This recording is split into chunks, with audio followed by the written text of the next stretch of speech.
En 1879, un impuesto de 10 centavos por cada 100 kilos de salitre desató una guerra que le costaría a Bolivia su acceso al mar, para siempre. ¿Cómo un impuesto tan pequeño terminó en la guerra más sangrienta que vivió Sudamérica en el siglo XIX?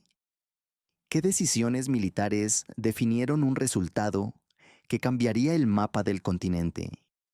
Y sobre todo, ¿por qué una alianza firmada en secreto entre dos países no fue suficiente para detener a un tercero? Al final de este video vas a entender el error que nadie te contó en la escuela y que todavía hoy sigue costándole caro a Bolivia. Para entender esta guerra hay que entender primero qué era el salitre.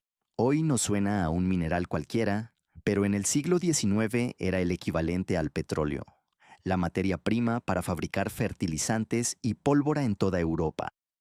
Y el desierto de Atacama, repartido entre Chile, Bolivia y Perú, tenía las reservas más grandes del planeta.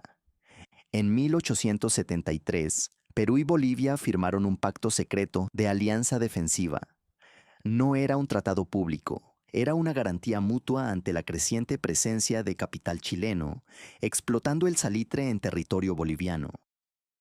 El detonante llegó en 1878, cuando Bolivia intentó subir un impuesto a la compañía chileno-británica que explotaba el salitre en Antofagasta, un aumento de apenas 10 centavos por quintal. Chile lo consideró una violación de tratados previos. Bolivia se negó a dar marcha atrás, y el 14 de febrero de 1879, tropas chilenas ocuparon el puerto de Antofagasta sin declaración formal de guerra. Perú, atado por el pacto secreto, se vio arrastrado a un conflicto que no había buscado. La primera fase de la guerra se decidió en el océano, porque quien controlara el mar podía mover tropas y suministros a voluntad a lo largo de una costa desértica sin caminos. El 21 de mayo de 1879, en las afueras de Iquique, el buque peruano Huáscar, comandado por Miguel Grau, se enfrentó a la escuadra chilena. Ese mismo día, la corbeta Esmeralda, comandada por Arturo Prat, resistió el embate del Huáscar hasta el final, en un combate que ambos países convirtieron en símbolo nacional. Pero la ventaja naval peruana no duró. El 8 de octubre de 1879, en el combate de Angamos, el Huáscar fue rodeado y capturado.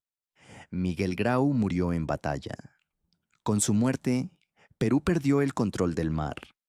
Y sin control del mar, había perdido, sin saberlo todavía, la guerra.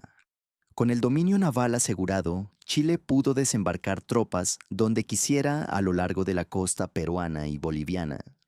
Las batallas de Tacna y Arica, en 1880, terminaron con las fuerzas aliadas diezmadas. Bolivia, tras la derrota en el Alto de la Alianza, prácticamente se retiró del conflicto activo, dejando a Perú solo frente al avance chileno. En enero de 1881, el ejército chileno entró a Lima. La capital peruana fue ocupada durante casi 3 años, mientras en el interior del país surgía una resistencia guerrillera liderada por Andrés Avelino Cáceres, que prolongó el conflicto en la sierra mucho después de que la guerra oficial pareciera decidida. Aquí está la decisión que casi nadie explica. La alianza entre Perú y Bolivia nunca funcionó como una fuerza conjunta real. Cada ejército operó por separado, con logística separada, sin un mando unificado. Bolivia, además, priorizó defender su territorio altiplánico antes que reforzar el frente costero, precisamente donde se estaba decidiendo la guerra.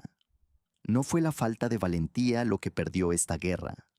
Fue la falta de coordinación entre dos aliados que nunca lograron pelear como uno solo, frente a un enemigo que sí tenía mando único y control del mar desde el primer mes de conflicto.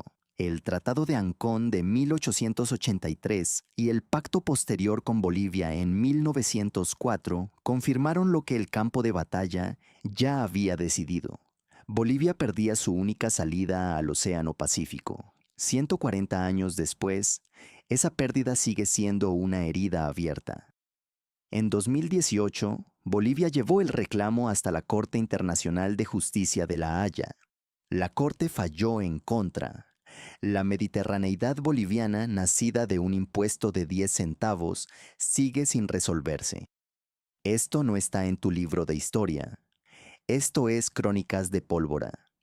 ¿Creen que Bolivia recuperará algún día su salida al mar? Déjenlo en los comentarios. Y suscríbanse porque la próxima guerra olvidada de Latinoamérica ya viene en camino.